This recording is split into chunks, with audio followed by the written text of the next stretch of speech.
کہ جو بندہ یہ وظیفہ پڑھے گا اللہ کا عرش ہل جاتا ہے.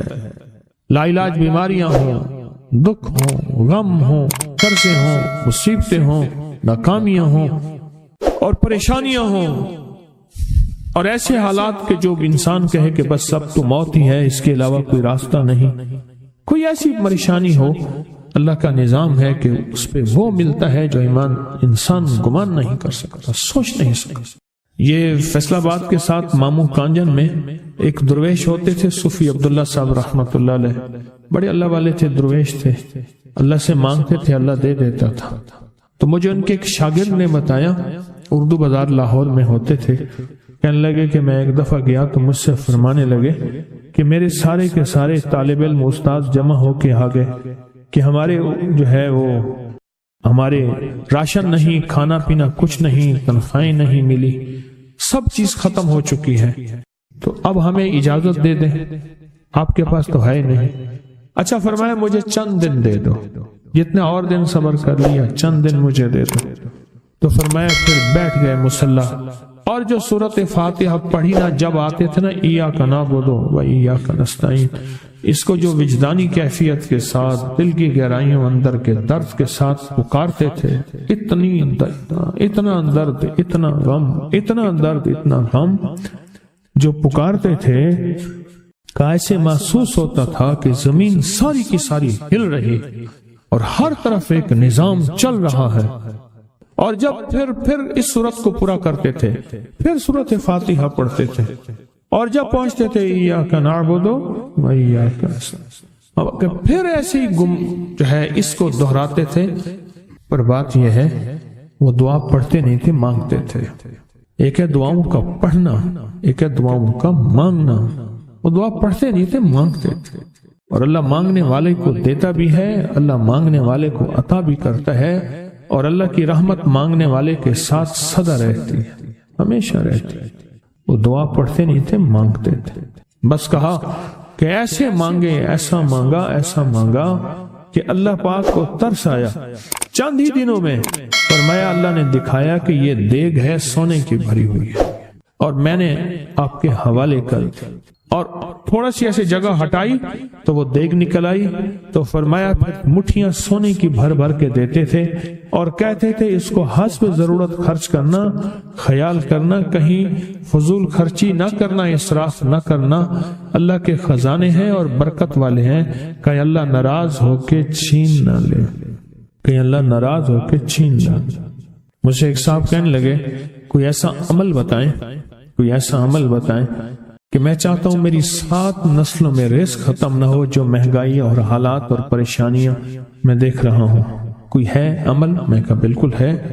میں نے کہا روزانہ 40 منٹ بیٹھ، 40 منٹ صبح دوپہر شام، جو تیری تنہائی کا وقت ہو، کہ یا اللہ دنیا میں ایسی جگہ کوئی کہیں ہوتی، اکیلے بیٹھے رہتے یاد تیری دل نشی ہوتی، اکیلے بیٹھے رہتے یاد تیری دل نشی ہوتی.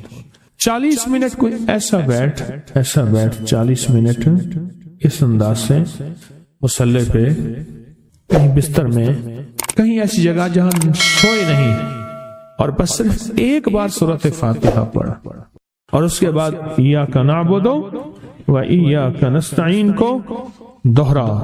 جاگ رہے ہیں، دیکھتے رہیں، مجھے دیکھتے رہیں، میں آپ کو دیکھتا رہوں. آپ اللہ کے اور اس کے حبیب کے مہمان ہیں، آپ کو دیکھنا بھی ثواب ہے، آپ کو دیکھنا بھی ثواب. تو میں نے اسے عرض کیا کہ بس اس کو وجدان سے پڑھو، ایسے پڑھ کے رونگٹے کھڑے ہو جائیں، آنسو بہنے لگ جائیں، دل کے اندر کا درد اور دل کا اندر کا غم اور اللہ کے سامنے حاضری، استحضار، اور یہ کیفیتیں تیری ہوں کہ بس اس کے علاوہ کوئی مجھے یاد نہ رہے. اس درد سے پڑھو 40 منٹ. 40 کے عدد کے ساتھ کائنات کے رازوں کا بڑا تعلق ہے. 40 کا جو عدد ہوتا ہے، بس 40 کے عدد کے ساتھ پڑھ، اور بہت توجہ سے پڑھ، اور بہت دھیان سے پڑھ، روز پڑھ.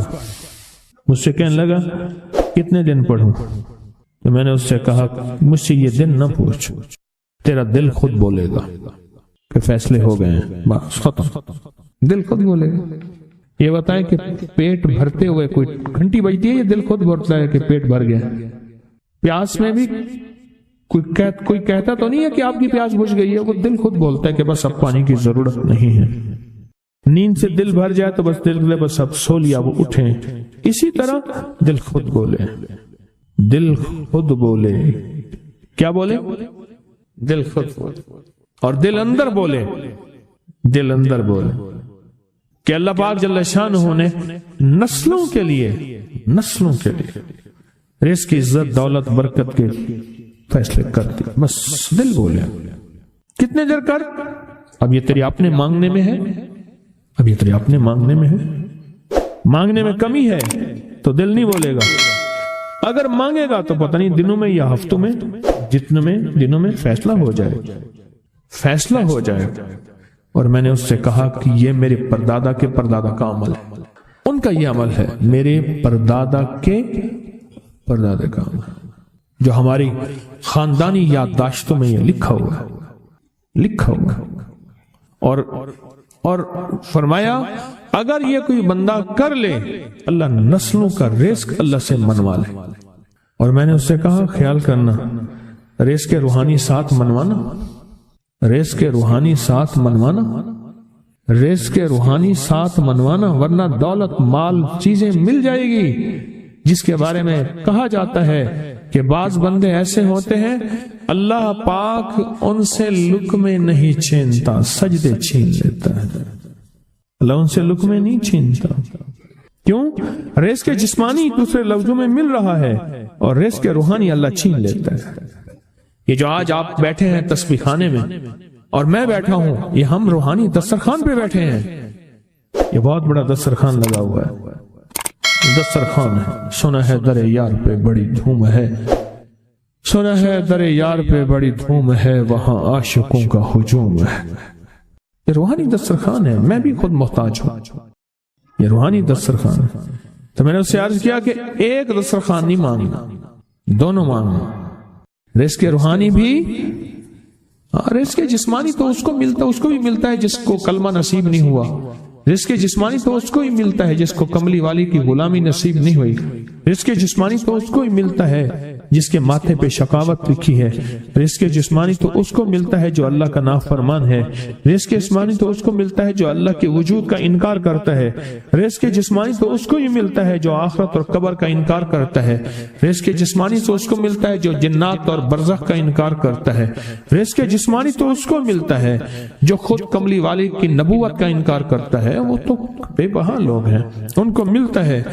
پر تجھے بھی صرف رزق جسمانی ملا اور اللہ سے یہ منوا لیا، نہ یہ نہ منوانا، اللہ سے کہنا ہے اللہ رزق روحانی بھی دے اور رزق جسمانی بھی دے، دو رزق کٹھے عطا فرما، کون سا رزق؟ اور رزق جسمانی بھی دے۔ کہیں ایسا نہ ہو کہ میری نسلوں میں صرف مال، دولت اور چیزیں ہوں اور تیرا نام اور تیرے حبیب کا نام نہ ہو، تیرا نام اور تیرے کملی والے کا نام نہ ہو، تیرا نام اور تیرے دوستوں کا نام نہ ہو، تیرا نام اور تیری آل و اصحاب کا نام نہ ہو۔ کہیں ایسا نہ ہو میں محروم ہو جاؤں، مجھے آل اور محمد اور آل محمد اور اصحاب محمد کی نسبتیں یہ بھی ساتھ عطا کیے رکھ۔ میں نے اس سے کہا کہ دو چیزیں مانگنا۔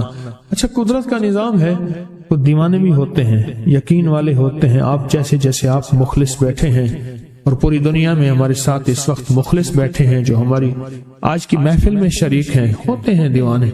اس نے یقین سے پڑھنا شروع کر دیا، مجھ سے کہنے لگا ایک وقت ایک جگہ ہو بہت بہتر۔ میں نے اس سے کہا، میں نے کہا پھر بھی اگر ایک وقت ایک جگہ میسر نہ بھی ہو تو اگر عمل کسی وقت چوک جائے، عمل کی جگہ چوک جائے، عمل کا وقت چوک جائے، مجبوری میں نہ ہو تو بہتر ہے، پر توجہ نہ چوکے، دھیان نہ جائے، استحضار نہ جائے، یقین نہ جائے، اور سچا یقین ہو کہ میرا اللہ خود کہتا ہے یہ مانگنا بھی تو اسی نے دیا ہے نا، اسی نے مانگنا دیا ہے۔ جب اس کریم نے مانگنا ہی خود دیا ہے تو عطا بھی خود کرے گا۔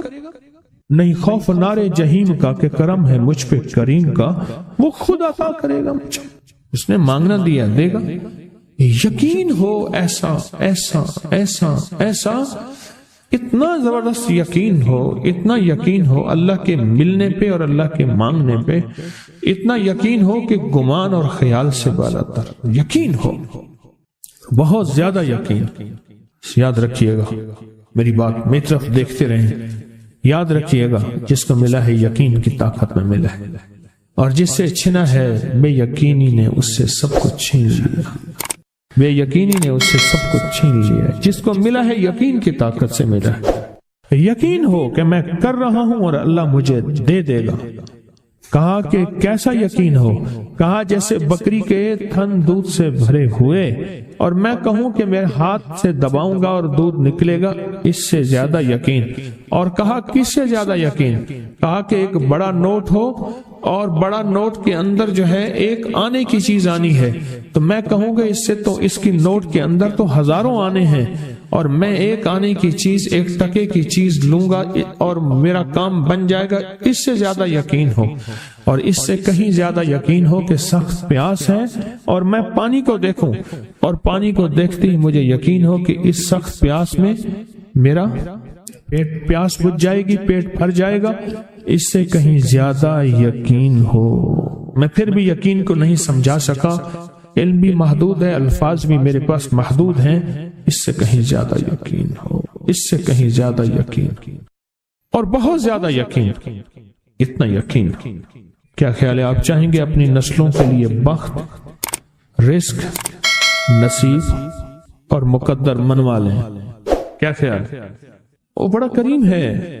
میں نے ابھی نہیں بتایا کہ قرآن کا واقعہ سنایا، حضرت موسیٰ اور خضر علیہ السلام کا قرآن کا واقعہ سنایا کہ ان کی 7 نسلوں کا جو ابا تھا نا، وہ 7 نسلوں میں پہلے والا ابا، دادے کے دادے کے دادے کا دادا، وہ نیک تھا، وہ دعائیں مانگتا تھا، وہ اللہ کے ساتھ تعلق میں تھا، اس کا تقویٰ تھا، وہ اس کی نیکی کا اثر، اس کی نیکی کا اثر، اس کی نیکی کا اثر نسلوں میں منتقل ہوا، نسلوں میں منتقل ہوا۔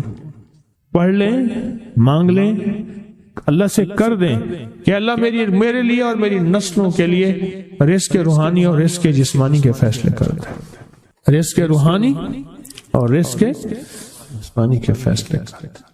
شاہ عبد الرحیم تھے شاہ ولی اللہ رحمت اللہ علیہ کے والد محترم۔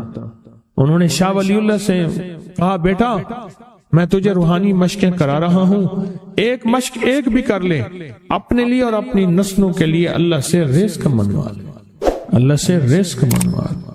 تو پوچھا کہ حضرت میں رزق کیسے منواؤں؟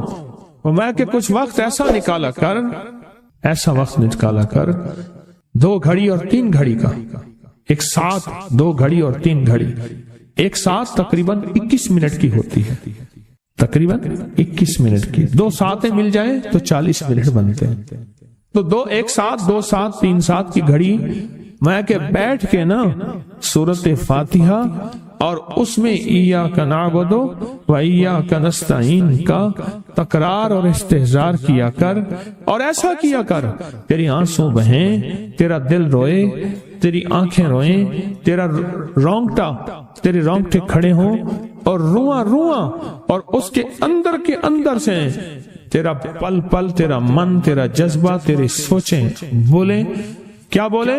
ایاک نعبد و ایاک نستعین۔ تو ایک میلہ تھا اللہ کے نیک بندوں کا، تو اس میں 70 اولیاء جمع ہوئے، 70 اولیاء جمع ہوئے۔ ہر اللہ کے ولی نے کہا کہ آپ کوئی ایسا وظیفہ بتائیں، ایسی تسبیح بتائیں، ایسا ذکر بتائیں جو اللہ کے عرش کو ہلائے اور جو اللہ کی ذات کو متوجہ کر دے، جو اللہ کے تعلق کو نصیب کر دے، کوئی ایسا ذکر، کوئی ایسی تسبیح بتائیں۔ فرمایا سب نے بتایا کہ سورۃ فاتحہ ہے، اور اب سب سے پوچھا سورۃ فاتحہ میں کوئی ایسا جز بتائیں جو سورۃ فاتحہ کا دل ہو۔ سورۃ یاسین قرآن کا دل، لیکن سورۃ یاسین کا دل سلام قولا من رب الرحیم۔ ہر سورت کے اندر اللہ پاک نے کچھ نعمتیں، کچھ نکتے رکھے ہیں، تو فرمایا سورۃ فاتحہ کا دل۔ تو میلے میں جتنے بھی اولیاء 70 بیٹھے تھے، سب نے کہا کہ اگر سورۃ فاتحہ کا دل پانا ہے تو وہ صرف کیا ہے؟ ایاک نعبد و ایاک نستعین۔ اس کا مفہوم عام سادہ سے یہ ہے کہ مولا غلامی تیری، در کسی اور کا۔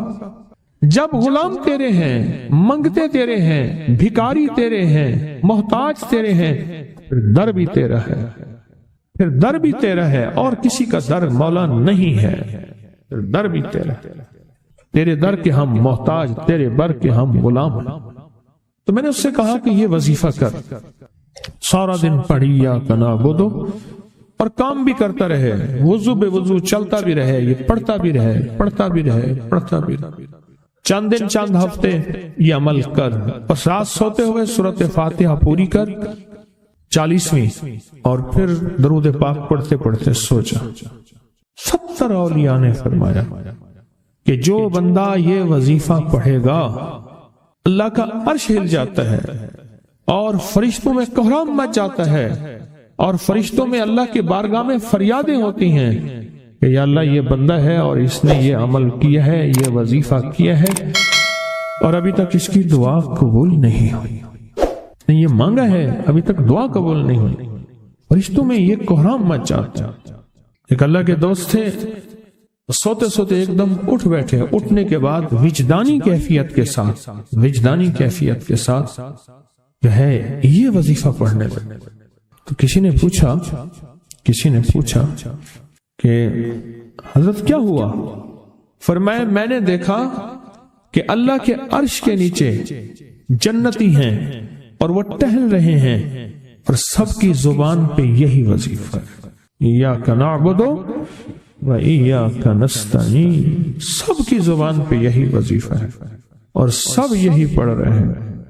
میری ایک درخواست ہے سورۃ اخلاص 2 تسبیح زندگی کا معمول بنا لیں، اس کو تو کبھی نہ چھوڑیں۔ کیا خیال ہے؟ 2 تسبیح زندگی کا معمول بنا لیں، اس کو کبھی نہ چھوڑیں۔ اس کا فائدہ کیا ہوگا؟ اس کے انوکھا فائدہ ہوگا۔ اللہ پاک نا نور کی برکت سے، اعمال کی برکت سے نسلوں میں نور اور خیر عطا فرماتے ہیں، پھر نسلوں میں وہ نور چلتا ہے، نسلوں میں وہ برکتیں چلتی ہیں، بعض اوقات دوسری نسل میں، بعض اوقات تیسری نسل میں، اور بعض اوقات اسی نسل میں۔ عرض کر رہا تھا کہ اپنی زندگی میں اس نور کی روشنی کو ساتھ لے کر چلیں۔ 2 تسبیح سورۃ اخلاص کی تو زندگی میں نہ چھوڑیں۔ سفر میں جا رہے ہیں، حضر میں جا رہے ہیں، صحیح جا رہے ہیں، پیدل چلتے پڑھ لیں، گاڑی چلاتے پڑھ لیں، گاڑی میں بیٹھے پڑھ لیں، کہیں دفتر میں بیٹھ کے پڑھ لیں، مجبوراً وضو نہیں تو بھی پڑھ لیں، پر چھوڑے نہیں۔ کیوں؟ آپ کی زندگی میں اس کا نور نسلوں میں منتقل ہوگا، اور اس کا نور نسلوں میں جائے گا، اور نسلوں میں رزق، دولت، عزت کے اللہ دروازے کھول کے دکھائے گا۔ ایسا نور ملے گا آپ سوچ نہیں سکتے، ایسا نور ملے گا۔ کون سا مسلمان ہے جو کہتا ہے مجھے سورۃ قل ہو اللہ، سورۃ اخلاص نہیں آتی؟ ہر بندے کو آتی ہے۔ اگر کوئی کمزور علم رکھنے والا ہے تو تھوڑی سی محنت کرے، یاد کرے تو اس کو یاد ہو سکتا ہے،